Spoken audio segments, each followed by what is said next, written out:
मराठा आरक्षणाच्या सर्वेक्षणासाठी शिक्षक आता कामाला लागलेले आहेत। महत्त्वाची बातमी, हिंगोलीमध्ये शाळांमध्ये शिक्षकांची खुर्ची मात्र रिकामी आहे।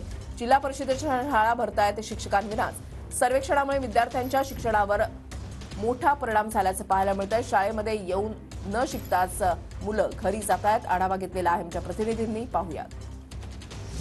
मराठा आरक्षणाच्या पार्श्वभूमीवर मागासवर्गीय आयोगाकडून जे आहे ते सर्वेक्षण सुरू आहे आणि या सर्वेक्षणामध्ये हिंगोली जिल्ह्यातील जिल्हा प्रशासनाचे जवळपास 3000 पेक्षाही जास्त कर्मचारी आहेत ते गावागावात जाऊन घरोघरी जाऊन सर्वेक्षण करतात।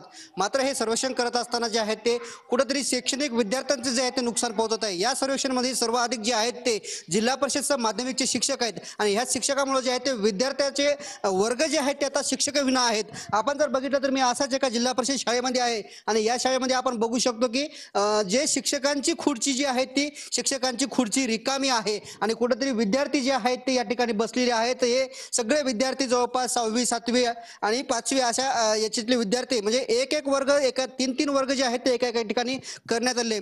कुठेतरी या सर्वेक्षणामुळे जे आहे ते आता 23 जानेवारी ते 31 जानेवारी पर्यंत या शिक्षकांच्या या विद्यार्थ्यांच्या अभ्यासक्रमाकडे दुर्लक्ष होणार आहे। कॅमेरामन ज्ञानेश्वर वानखेडेसह मी रमेश चेडके, TV9 मराठी, हिंगोली।